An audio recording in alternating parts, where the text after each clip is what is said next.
Primero mataremos a todos los subversivos, luego mataremos a sus colaboradores, después a sus simpatizantes, enseguida a aquellos que permanezcan indiferentes y finalmente mataremos a los tímidos. Eso decía el general Ibérico Saint-Jean, gobernador de facto de la provincia de Buenos Aires, en 1977. Esta escala de masacres previstas por la dictadura militar es la instrumentación práctica de lo que fue la doctrina de guerra contrainsurgente francesa, que fue creada entre la derrota francesa en Indochina y la derrota francesa en Argelia. En ese momento, los imperios, en este caso el imperio francés, buscaba liquidar a los movimientos de liberación nacional. Bueno, a los franceses no les fue muy bien, porque perdieron en Indochina y en Argelia, pero estas secciones especiales del ejército francés, que eran sobre todo secciones de acción psicológica, y como vimos no tan psicológica, consistían o preconizaban agarrar a un militante, secuestrarlo, capturarlo, chuparlo, torturarlo hasta que dé más nombres, luego ir a buscar esos nuevos nombres, luego torturarlos, luego ir a buscar los nombres que los nuevos torturados habían dicho para convertir a futuros militantes nuevamente torturados, y de ese modo pensaban iban a desestructurar la resistencia contra la Polonia. En Indochina no lo desarrollaron demasiado, no tuvieron tiempo, pero sí en Argelia, y a gran escala. Eso está reflejado en la película de Pontecorvo, La batalla de Argel, o cómo el entonces coronel Massu, que era uno de los grandes combatientes de la resistencia francesa contra los alemanes, se convierte en el gran maestre de la tortura para desarticular al Frente de Liberación Nacional Argelino en la ciudad de Argel y en otros lugares. Cuando De Gaulle le da la independencia a Argelia, bueno, Argelia se la ganó, no sabe qué hacer con todos estos torturadores, conspiradores, tipos realmente jodidos, y no los quiere en Francia, porque De Gaulle quiere que el ejército francés se dedique a la energía nuclear y no a reprimir otros pueblos, por lo menos de ese modo. Por lo tanto, los manda todos a cooperación militar al extranjero. Así es como muchos generales, muchos oficiales que habían participado de estas prácticas son enviados a embajadas francesas, en particular en América Latina, en Brasil, por supuesto, y en la Argentina. Es así como la doctrina de la guerra contrarrevolucionaria pasa de Francia a la Argentina y se aplica en la Argentina, pero y se aplica durante el gobierno militar. Es la frase de Saint-Jean, ¿no? Los subversivos, los militantes, los simpatizantes, los indiferentes, los tímidos, es decir, prácticamente todos deben ser torturados, todos deben hablar. Y por supuesto lo que se hace, como se hizo en Argelia, es tirar los cuerpos al mar. Esa repetición de la práctica de la tortura tiene, sin embargo, algunas diferencias con respecto a la doctrina francesa. Primero, los franceses lo hacían en general sobre personas que no eran de su misma nacionalidad. En cambio, los torturadores argentinos de la dictadura militar sí lo hicieron sobre argentinos. Entonces, si el objetivo de la guerra de los franceses era conservar Argelia, ¿qué objetivo de guerra podían tener el ejército argentino en ese momento? Si era prácticamente imposible que sea derrotado militarmente. Y es acá donde empiezan las diferencias y donde podemos empezar a hablar de terror y tortura en la era de Milei.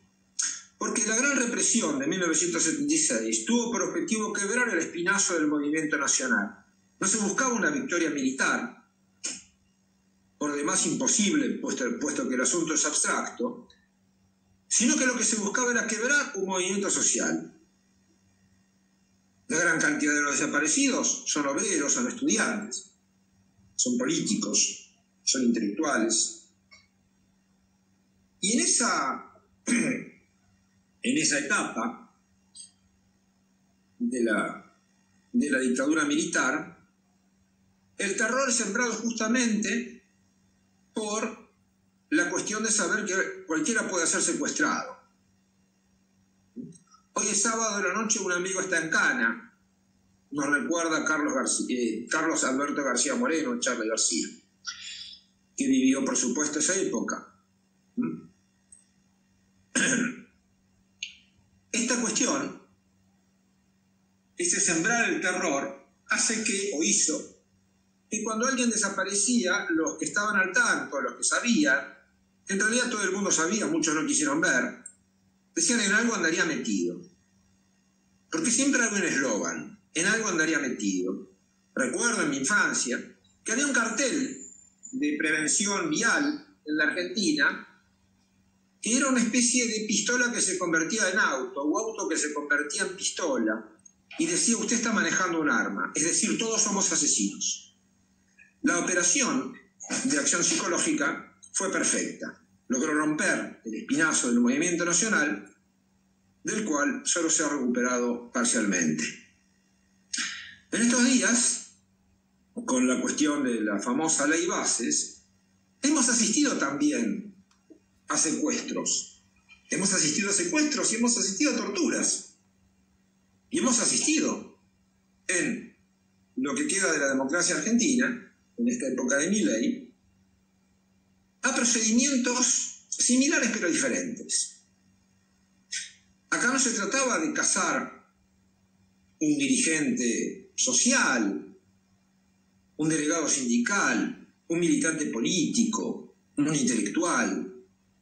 No, acá el terror está dado porque le puede tocar a cualquiera, al vendedor de empanadas o a la profesora de historia. Al campeón de ajedrez, como Rodolfo Walsh, al campeón de ajedrez o a un simple transeúnte. A cualquiera le puede tocar. ¿Sufrieron torturas? Sí, pero no la picana eléctrica que introdujo en Argentina el hijo de Leopoldo Lugones allá por la década infame. Las torturas ya no se llaman más torturas. Las torturas, como las llaman los norteamericanos, son métodos de interrogación mejorados. Y esa es la diferencia. Hemos pasado de la escuela francesa a la escuela norteamericana. Hay otra escuela más de la que hablaré un poco más adelante. Pero en esa escuela lo que se usa es el submarino, es decir, que se pone a la persona en posición horizontal, cara para arriba, una toalla sobre la boca y se tira sobre la cara y se tira agua. De ese modo está la sensación de ahogo o el ahogo real. Es el submarino. Bien. Después está la humillación.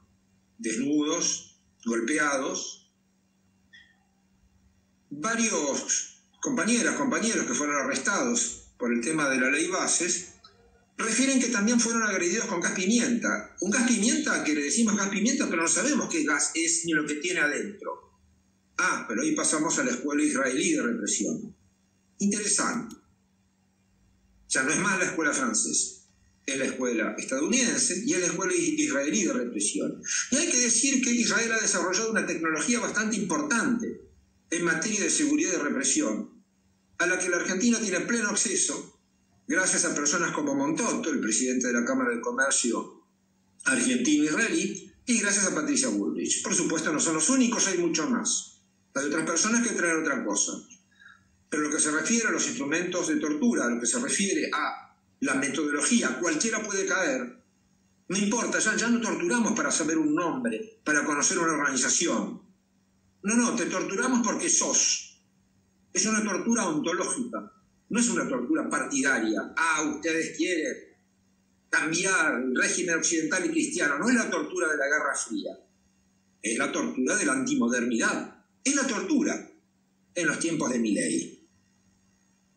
Separar a los presos, humillarlos, pegarles. También están las inspecciones corporales que no se hicieron en Argentina, pero sí figuran en el manual de procedimientos de la CIA acerca de técnicas de interrogación mejoradas, que fueron sobre todo incorporadas después del 11 de septiembre. Por supuesto, como Estados Unidos es firmante también de la Convención de Naciones Unidas contra la Tortura, que especifica que está prohibido ejercer cualquier tipo de violencia física o mental sobre un detenido en busca de información, bueno, pues se tortura en Guantánamo, se tortura en otros lugares grises, se tortura en otros lados. En lugares grises, por no decir negros. El asunto es que la tortura ha vuelto, y ha vuelto a instalarse. Y yo quiero alertar este paso de las diferentes escuelas de tortura que se están aplicando ahora en Argentina, tiene la gravedad del atentado a Cristina. Como no pasó nada, si la tocan a Cristina que quilombo se va a armar, todavía estamos esperando el quilombo. Esto es una muestra. Arrestamos a 36 personas, después los liberamos. No hay absolutamente ninguna prueba, pero intentaron el golpe de Estado, son sediciosos, son terroristas. Ajá. Terrorista is the new subversivo. Van a decir que por cualquier acción que se tome contra aquello que sea percibido un ataque a las instituciones lideradas por el Conan, el perro muerto, será considerado terrorista. ¿Y cómo se aplica esto? También, del mismo modo que en el 76 fue para quebrar el espinazo del movimiento nacional y para establecer un modelo económico. Lo mismo sucede ahora.